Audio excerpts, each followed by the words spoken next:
Bonjour à toutes, bonjour à tous, bienvenue dans cette vidéo. Donc je suis à la mare des Trois Saules.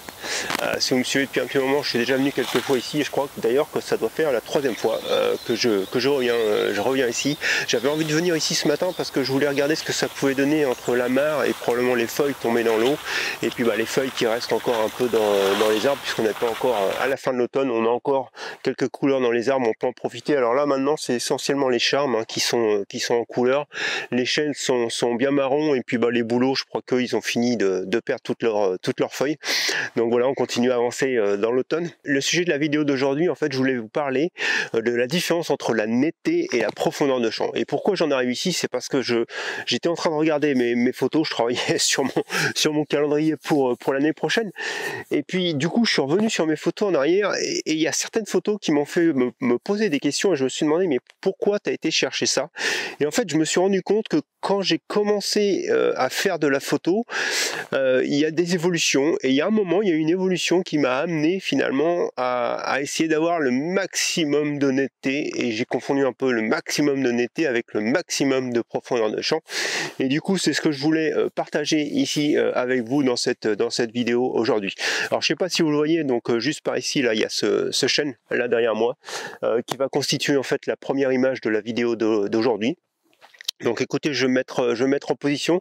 Je vous avouerai que depuis tout à l'heure que je regardais la scène, j'avais un peu de doute à savoir si je faisais quelque chose de vraiment centré et probablement même un peu carré sur le chêne là-bas, ou si j'allais passer sur quelque chose de beaucoup plus panoramique avec uniquement ce chêne sur la droite. Donc probablement que je vais essayer de faire les deux images, mais en tout cas on va commencer par se mettre au point sur la première image et sur le chêne, et justement donc on va aborder le sujet de la netteté ensemble. Donc j'ai regardé avant pour prendre l'image. Je pense qu'à hauteur d'homme au niveau de l'appareil photo, c'est ce qu'il y a probablement de mieux. Donc là c'est pas du tout comme ça que je vais prendre l'image. Alors attendez, je vais pousser cette ronce qui depuis tout à l'heure est en train de me piquer la jambe. Donc c'est pas du tout comme ça que je vais prendre l'image. Je voulais juste vous montrer ce que ça donnait au 24 mm. Donc vous voyez bien qu'au 24 mm, beaucoup trop de ciel, beaucoup trop de choses. Donc on va aller chercher le sujet. Et si vous vous rappelez, je vous ai dit tout à l'heure, j'hésitais entre faire un panorama ou faire quelque chose de carré, et finalement on va commencer presque par le panorama. Je vais commencer quelque chose comme ça. Vous voyez, en fait il y a ces branches qui sont coupées, qui sont mises sur le côté, que je trouve intéressantes. Donc on va essayer de limiter un peu le ciel, de prendre un peu du reflet. Et du coup, vous comprenez, comme je vais prendre du reflet, hop. Donc là, voilà probablement comment va se situer ma composition finale. Et je vais juste réélargir un tout petit peu. Et je cropperai sur les côtés lorsque je serai sur Lightroom. Donc là, on a la composition. Alors, sur ma composition, si vous voulez, ce que j'aime bien, c'est un peu forcément les couleurs qu'on a dans le fond. Et puis surtout, vous voyez en fait ce contraste qu'il y a entre ces branches qui sont donc horizontales et puis ce chêne qui est vertical. Et donc ça fait quelque part cette forme en fait dans l'image que je sais pas, je trouve qu'il y a quelque chose. Et puis vous avez le pont de l'autre côté qui ramène aussi vers le chêne. Donc il y a quelque chose qui nous aide un peu à se promener dans cette image. Et puis au devant, donc le reflet de l'eau. Donc la netteté, c'est quand on recherche finalement d'avoir une image nette, et c'est qu'on essaye d'avoir tout qui est parfaitement bien défini sur son image. Et c'est là où c'est important de se poser la question, une fois qu'on a fait la composition, c'est finalement qu'est-ce qui doit être net sur mon image. Et la première chose qui doit être nette sur l'image, forcément c'est le sujet de l'image. Donc si je reviens ici sur mon image, donc ce qui doit être net, c'est tout simplement le chêne. Donc du coup je vais faire ma mise au point sur le chêne. Tac. Je vais aller vérifier que ma mise au point est correcte, parce que vous voyez il y a des branches devant, donc on pourrait potentiellement se dire que ça va gêner, mais là je pense que mon appareil photo a fait la netteté correctement sur le tronc. Tout est super, tout est bien net. Donc voilà, j'ai mon image qui est nette. Par contre, en tant que photographe, on le sait très bien, on va avoir cet autre phénomène qui est la profondeur de champ, qui va faire que ça va être net sur le chêne, mais plus on va être avancé par rapport au chêne ou reculé par rapport au chêne, on va pas être net. On va oublier pour l'instant sur cette image la profondeur de champ. On va juste parler de la netteté. Donc ce qui est important sur votre image, c'est que votre chêne soit net. point final. Et c'est en fait surtout ça qu'il faut que vous reteniez. On va faire l'équivalent en photographie animalière. Vous le savez très bien, en photographie animalière, ou même d'ailleurs de portrait, vous faites la mise au point sur l'œil, et c'est surtout l'œil qui doit être net. Si l'œil est flou, et ben ça va perturber en fait la lecture de votre image. Et ben, en photographie de paysage, c'est exactement la même chose. Votre sujet principal, celui qui vous intéresse dans l'image, c'est lui principalement qui doit être, il doit être net. Ça c'est super important. Donc du coup, on a l'image ici, donc bah oui, on peut quand même parler du réglage, parce que là je m'aperçois que par rapport à mon chaîne, je suis quand même pas mal surexposé, donc je peux descendre un peu ma vitesse. Je serai sur du 1/5 à f8, à ISO 200. J'ai pas de vent, j'ai vraiment pas de vent du tout aujourd'hui. Donc du coup là je suis bien pour mes réglages pour prendre la photo. Donc je vais m'écarter un petit peu du pied, je vais prendre la photo. Tac, voilà, c'est fait. Et donc maintenant je vous laisse la regarder à l'écran, et pendant ce temps-là je vais refaire une autre composition, et puis je vais vous expliquer mes réglages, et on va continuer à parler de la netteté.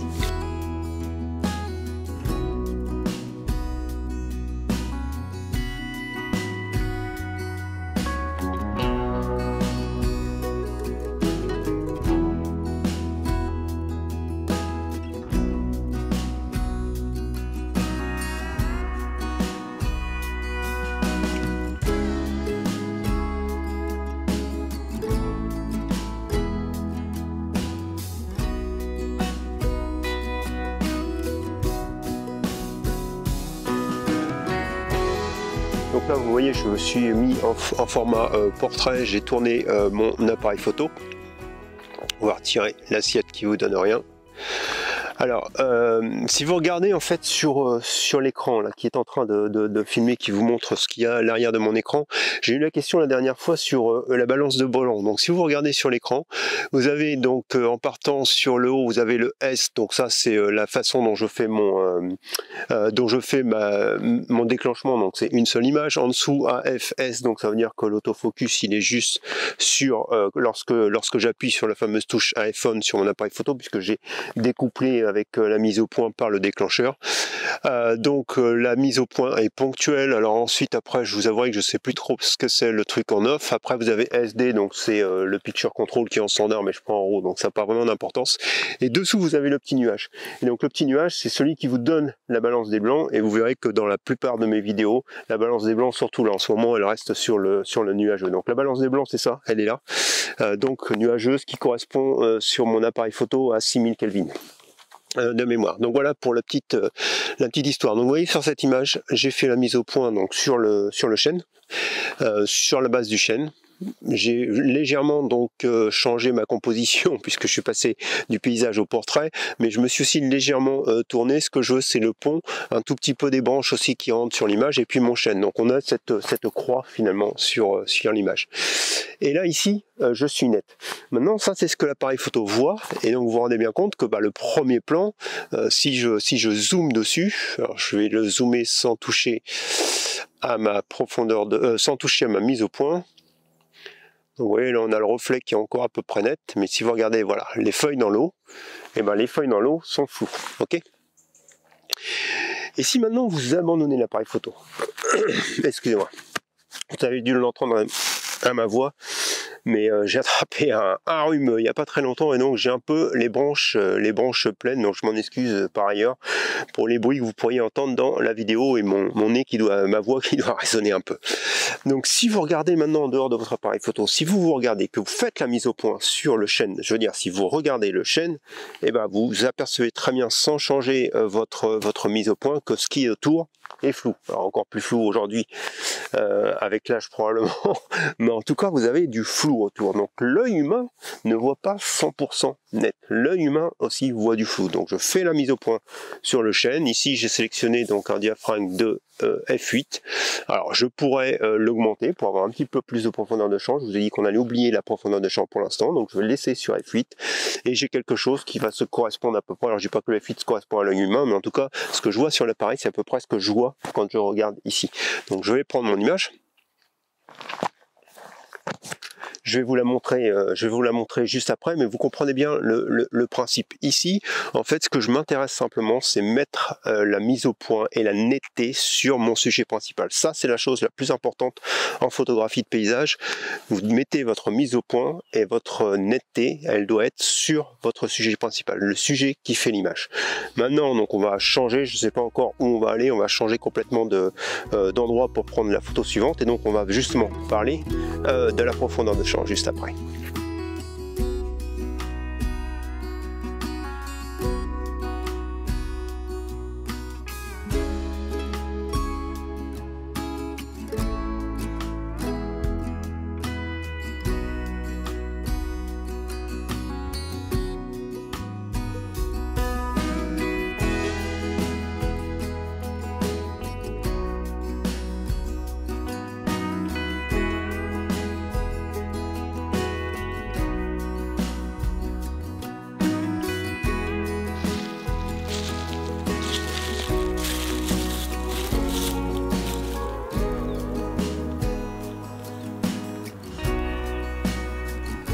J'ai continué à faire un peu le tour de la mare comme d'habitude, ou des mares, puisqu'il y en a deux. Et donc je suis tombé sur ce paysage juste là en face. Donc là j'aime bien parce qu'on a un peu d'orange sur la gauche, on a du jaune sur la droite, on a les feuilles marron sur le bas, on a un peu de vert sur le bas, et puis surtout, si vous le voyez, on a le reflet dans la mare. Et puis juste ici, à côté de moi, donc il y a un charme qui a encore ses feuilles, presque même certaines sont vertes, mais surtout bien jaunes. Donc du coup, vous voyez la composition, j'ai essayé d'intégrer ces feuilles qui sont sur le côté, ces branches qui viennent sur la mare, pour un peu cadrer, parce qu'en fait sur la gauche, là par là-bas, c'est complètement... Alors il y a une petite bergeronnette qui vient de se mettre sur l'eau, je ne sais pas si vous la voyez, je vais essayer d'agrandir. Attendez, on va y aller progressivement. Ah bah, je crois qu'on est en train de la voir, elle est partie là-bas dans le fond, mais trop tard. Je ne sais pas si vous avez eu le temps de la voir, elle était sur la branche qui était justement ici dans l'eau. Hop, on revient sur le sujet. Donc oui, comme je vous disais, bah, vous l'avez vu un peu d'ailleurs sur le grossissement, sur la partie gauche de mon image, en fait c'est une absence de feuilles, donc il y a vraiment un trou. Donc je profite de ces feuilles de charme justement pour donner un petit peu de couleur aussi sur le côté. Par contre le charme, bon, il est en gros à 3-4 mètres de moi, et puis le restant de la scène il est là-bas complètement à l'infini, à presque une cinquantaine, entre 50 et 100 mètres, ou probablement même 100 mètres déjà là-bas dans le fond. Donc du coup mon sujet principal, bah, c'est quand même tout ce qui se passe dans le fond. Donc comme je vous l'expliquais tout à l'heure, ma mise au point, je vais la faire sur mon sujet principal, c'est-à-dire là-bas dans le fond. Hop. Alors la mise au point est bien faite. Du coup, les lunettes, ça sera certainement mieux. Alors je vois plus mon curseur. Qu'est-ce qui se passe? Ouais, il est là-bas. Hop. Tac. Donc je le mets ici. Sur les arbres, surtout celui-ci, le orangé, qui est mon sujet vraiment central sur mon image, et je fais ma mise au point. Donc là, vous l'avez vu, j'ai sélectionné un diaphragme de 3,2. Donc la mise au point est faite, on va pas toucher la mise au point, donc ça c'est ma netteté. La netteté est faite sur cet arbre orange là-bas dans le fond. Maintenant, je vais grandir mon écran. Hop. Et on va venir sur le côté, sur ces fameuses feuilles de charme. Toc, toc. Donc vous voyez, et d'ailleurs on le voit bien en fait dans le fond, c'est net. Par contre sur le charme, eh ben, ça ne l'est pas.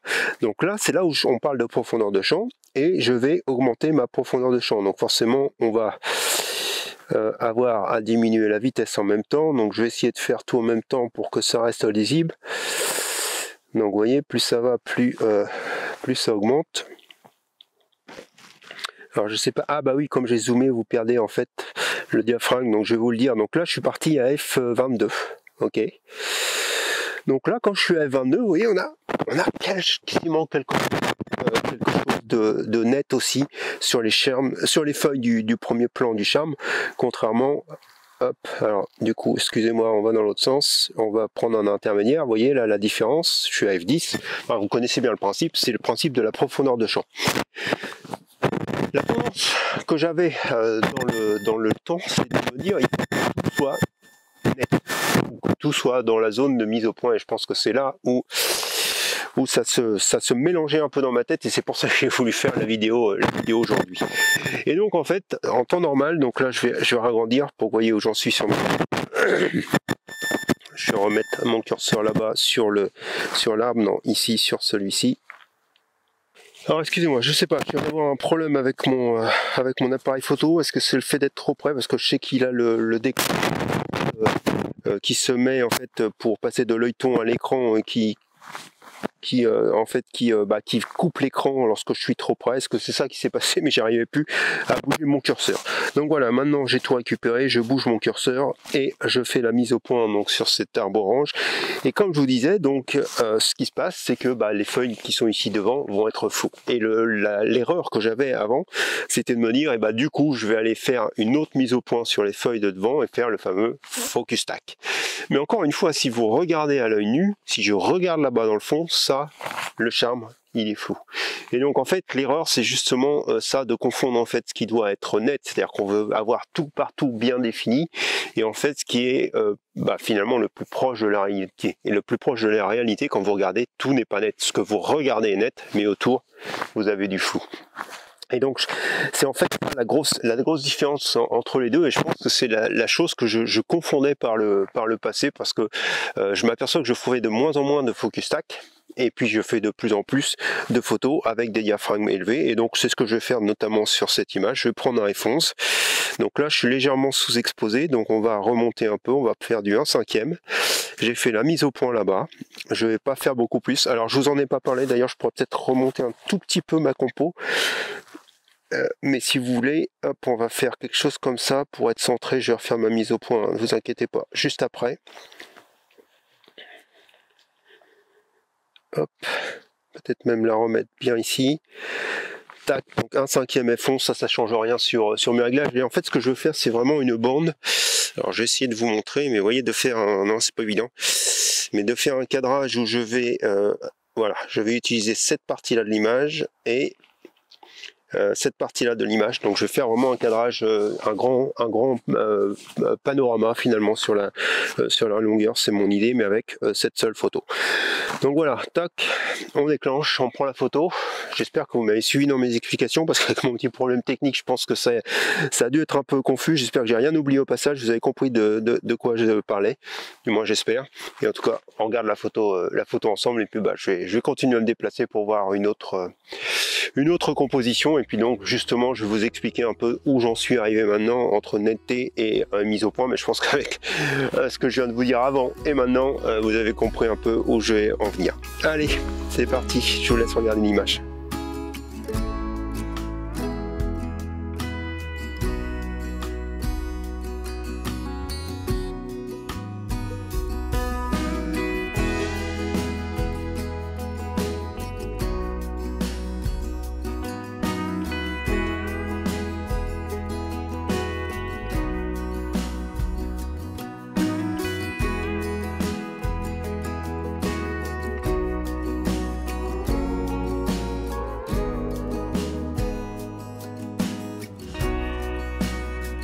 Donc la netteté, elle doit vraiment se faire sur votre sujet principal, et puis la profondeur de champ, c'est ce qui va en fait donner un petit peu plus justement de profondeur à votre image, et c'est là où il faut vraiment pas vouloir exagérer pour avoir tout net.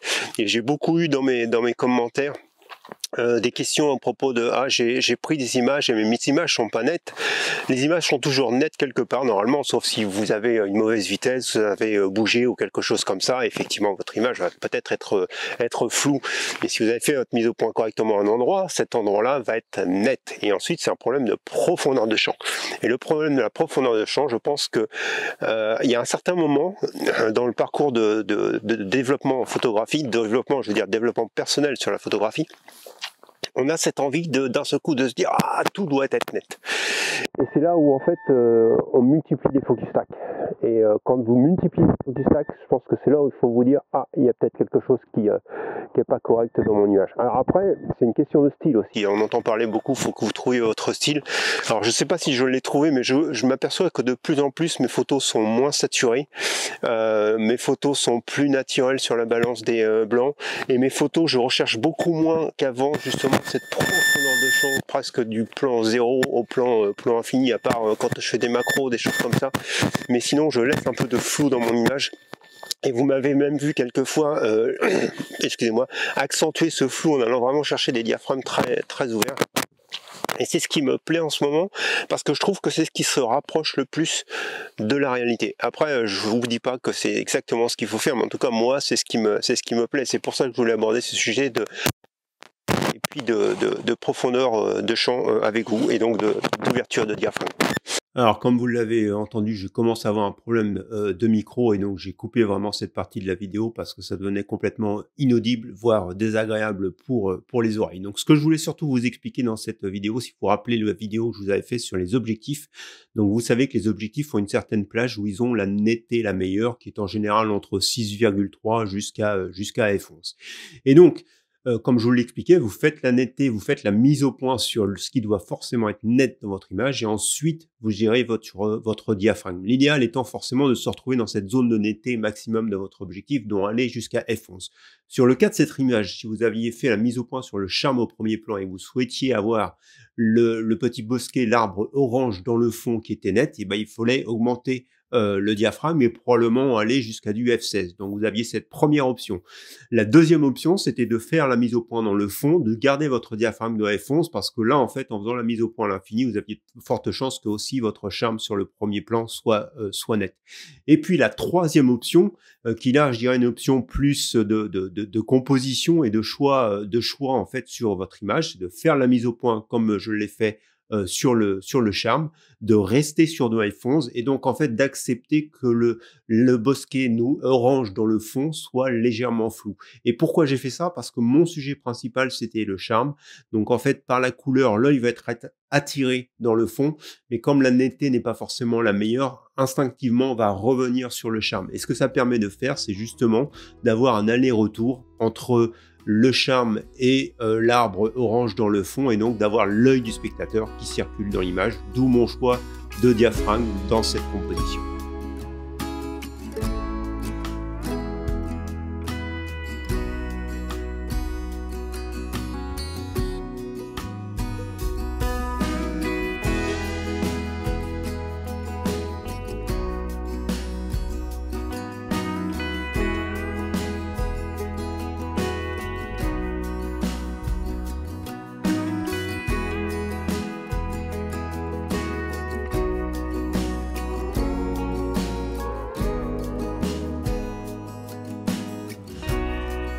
Eh ben écoutez, cette matinée aura été chaotique entre mon problème d'appareil photo et là je viens de m'apercevoir que j'ai eu un problème de micro. Donc il y a 3 ou 4 plans là derrière qui probablement n'ont pas été enregistrés correctement. Donc peut-être que vous avez entendu ma voix off et que j'ai pas réussi à récupérer sur l'ordinateur. Mais en tout cas voilà, l'endroit est sympa. Moi j'ai super bien apprécié, je me suis super bien détendu malgré tout ce truc. Et je suis super content de ma matinée photo. Et puis bah écoutez, j'espère que vous aussi vous avez passé un bon moment en ma compagnie. J'espère que vous avez compris la différence que je faisais entre netteté et profondeur de champ, et que vous allez trouver votre juste milieu pour trouver aussi vous-même votre style de photographie. Si c'est le cas, bah, vous connaissez la petite musique, un petit pouce en l'air. N'hésitez pas à partager cette vidéo, à la commenter.